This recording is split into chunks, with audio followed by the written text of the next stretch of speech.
Hey, what's up guys? This is Anthony from Anthony's Customs, and for this review, we are looking at NECA's Teenage Mutant Ninja Turtles cartoon series BUGMAN and ELECTROZAPPER, two characters I remember absolutely zero about, but they look like pretty cool figures, so I'm going to review them for you guys.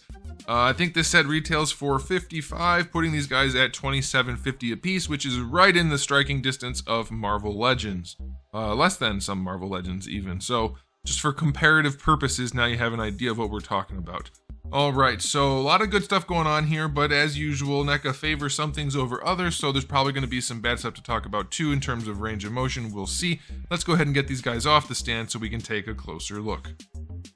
Okay, before we get into the figures, let's just look at the packaging. No window or no flaps or anything, just this window on the front, which is, I think, a good way to do packaging. You get some nice artwork, and then you get to see the figures front and center. Nice clear plastic as opposed to opaque cardboard. I like that. One figure on this side, one figure on this side, kind of neutral poses. Again, neutral poses, nothing crazy, but still aesthetically pleasing artwork. Some other options here. Just reviewed this guy. If you haven't seen that review, check it out. Alright, that's the packaging. Standard fare, nothing special for that stuff. Alright, this guy, once we're in focus, stands the top of his head, not his little lightning thingies, about 6 1/4 inches. That's going to make him pretty close to 16 centimeters. And here he is up against Darwin. Darwin's got a little bit of size to him. And we'll put these guys up against each other. Whoa. So BUGMAN's a little bit taller. Alright. And then we'll do this.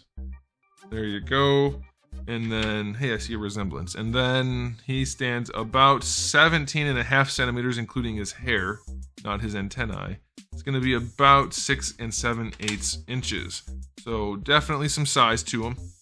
And unique sculpts all the way around, which is amazing to me because I've heard tell that having new molds for unique sculpts and paint makes figures cost infinitely more money than, say, $25. Funny how this pack comes in at $27, which is very close to $25, and completely new sculpts in paint. Something. Okay, so, question of the day. Are you guys liking these deep cuts, as they say, for the Turtles line? Should they just keep going? As many cartoon figures as they can, why not? Or are you guys pulling back, or how are you feeling? For me, I was about to pull back for a while, and I did, and then I was like, I should probably keep going, and now I'm going. Although I don't know if I'm going to get the thugs, because who cares about those? Okay, let's go ahead and talk about the aesthetic. It's good. It's NECA's usual paint job with the cartoon shading. It's not everywhere, so for instance, his gray doesn't have two-tones, his skin doesn't have two-tone, the yellow doesn't have two-tone, but the red part does up on the shoulder pad, on the body, and on the legs. Doesn't have it on the gloves, doesn't have it on the mask, but we have a little bit of gray two-tone, so it could be a little better, but we do have the heavy black line work and otherwise the solid coloring, so it does give you that cartoon look mostly. Same thing for this guy. It's not everywhere, but it is on the main green parts. And I think that's it, actually. Yeah, other than the stylized paint job for his hair, and obviously the black lines, this guy doesn't have much of that two-tone paint job either. Some of the cartoon figures seem to be pulling back on that a little bit. I don't know why. I would prefer it, but also I don't care that much because I'm not looking at the back of the figures, so you can't really tell that much. But otherwise, the paint job is really, really clean. Sculpts are good. Will note, though, these guys are particularly fragile. They will break if you drop the figure and it hits. This one broke off on mine when I dropped him on carpet. Granted, he landed head first, but still, I was able to glue it back on and it's all right, but be careful. And this guy, his stuff is soft. It shouldn't break, I'm thinking, and these move, so they probably won't break and they flex a little bit, but you do have some relatively fragile parts. His head came scratched in the package, but otherwise they look pretty darn good. The paints are clean. Look at his eyes. Slightly bug-eyed. But seriously, they're not quite centered. This one looks off to the side just a little bit, but still pretty clean paint job all the way around. I would say not perfect, but pretty good. I would say these guys get, for an aesthetic, they're going to get an 8. I would like to see a little bit more of that cell shading just for principle, and a little bit of cleaner work here and there. But they're pretty darn good, especially at the $27.50 a piece. I think they look pretty darn nice.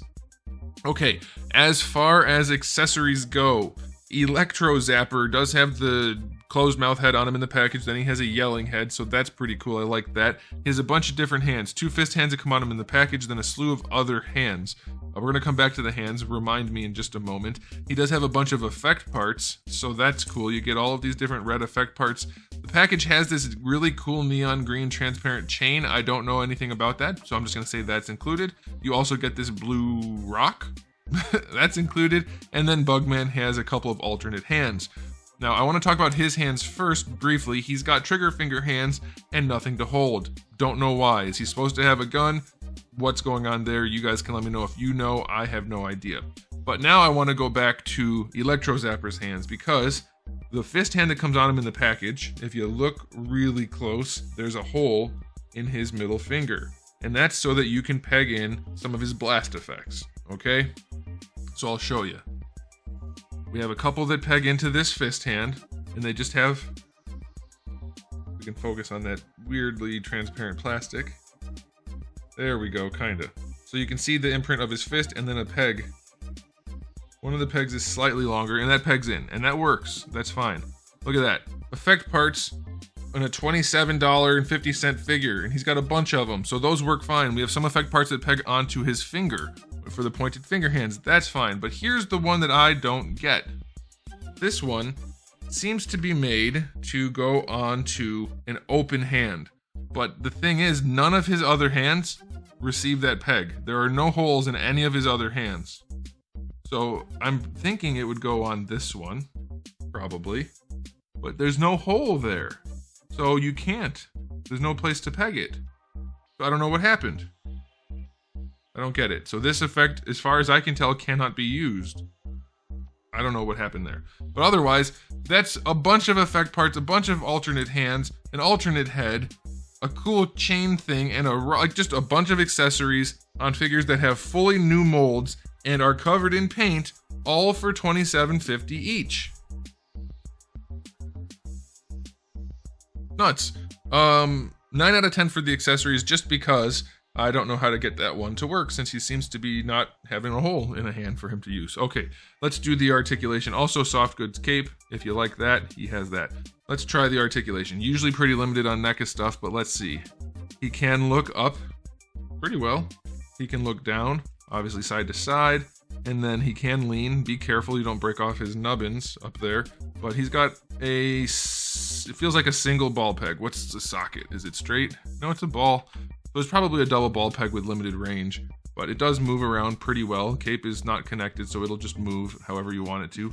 This is a soft piece here. I'm not 100% sure why, but it should get out of the way for the shoulders, which it does, so full rotation. Bicep swivel is fine. Getting the arms up just better than horizontal, that's nice. Double jointed elbow works pretty well given the glove and the strap, so that's better than 90. Wrists have a swivel and a hinge, that's all fine. Torso, I don't know if there's something hidden in there. It kind of feels like there is.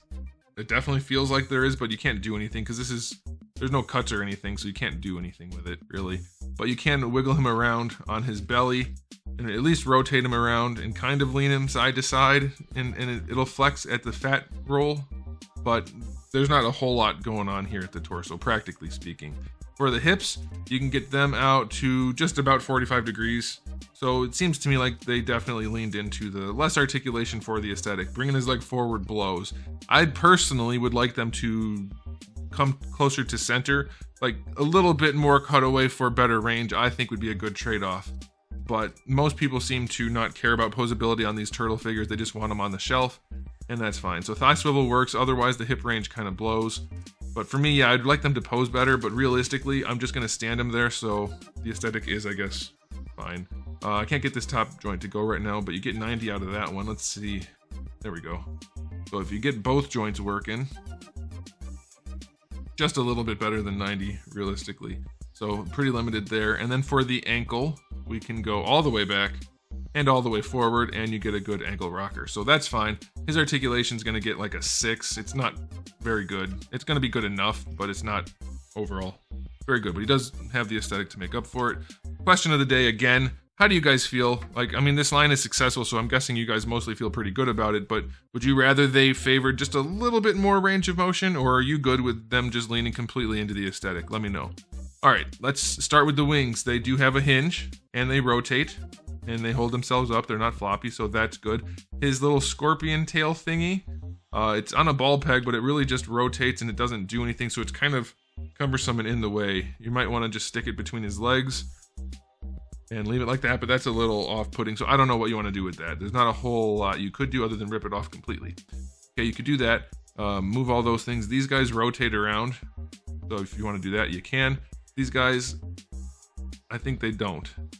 I'm not going to try it because they'll probably break. It looks to me like they're not meant to move. All right, for his head, he can look up. He has a neck joint down here and a joint in the head, so he can look up really well between those two joints, and he can look down until his face hits his chest. Oh yeah, ball pegs, baby. Look at the leaning. You can get so much better posing out of ball pegs than the neck that Marvel Legends use most of the time. That's a very nice neck. I like that. Shoulders, obviously we're limited going up, so nothing they can do about that. Full rotation, I'm guessing you want to turn that first. Careful that you don't scratch the wings. You do get your rotation. It's going to go really far out at the top though because of this hard shoulder pad, so I'm not even going to bother. His shoulders are very limited by the sculpt, obviously. Be aware of that. Bicep swivel is fine. Double jointed elbow. Let's see what it wants to do. There we go. Really good range. No problem. Little Batman blades. Those are pretty nice. They're hard plastic. I like that. NECA does do hard plastic on things like this to keep the sculpt sharp and to keep the thing from warping, so that's pretty cool. Wrists have a swivel and a hinge. Torso joint on this guy. Let's see how we can do it. Leaning back is... I feel like it would even be better, but his weird tail hits him in the butt, so it doesn't lean back too far. Leans forward pretty far. I'll take that. And then going side to side, he has pretty good range. Could be a little stiffer, that's what she said. Waist twist is just a basic waist twist. And again, this tail gets in the way, so it's super annoying. Hips are on ball pegs that go pretty far out. Not super far, but far enough. He can kick his leg forward. Decent. It's not great. His diaper needs more cutaway, but again, NECA's favoring the aesthetic, so not my cup of tea. I like the aesthetic, but just like 10% more range would be good, I think. Yeah, so out to the side, forward, back. Thigh swivel is in there, so that's okay. Double jointed knee, I'm guessing has good range. It does. Now here's something. I think these are supposed to be swivels. Neither of mine will swivel, and this one's very crooked, so I don't know what's going on there exactly. They almost look like they're glued, but this is very crooked, so it's hard for me to say exactly what's going on. I'm guessing there's the shin swivel in there, technically, but I can't get them to move. Ankles go pretty far back, and not very far forward at all, and the ankle rocker's only okay. So yeah, his articulation, it's passable. I'll give it a 6, just like the other guy, but it's not particularly good. There we go. It's not particularly good, which is standard. These guys are definitely all about the aesthetic and the accessories, so now you know that going in. If you wanted these to be superposable figures, it's the wrong set for you. But they do look really nice. NECA nailed what they were going for. Few gripes here and there about the aesthetic and the accessories, but all in all, they do look really good. They come with a bunch of stuff, and they probably pose well enough. So I'm going to give this set an overall rating for the price point of 9 out of 10. I can't even fault them for the limited range because they come with so much in terms of sculpt, paint, and accessories. What the heck? $55 for this. So $27.50 per figure, or you could pay $35 for a repainted Spider-Man figure from Marvel Legends. I know it's a worst case scenario, but still, you get the idea. It's not acceptable anymore, Hasbro. Everybody's making you look bad. So there it is, guys. Thanks for watching. If you enjoyed the video, please do give it a thumbs up. If you didn't, give it a thumbs down. And if you haven't subscribed, you should. I have new videos almost every single day and thousands already on the channel. So make sure you come back for all of that. And in the meantime, keep collecting.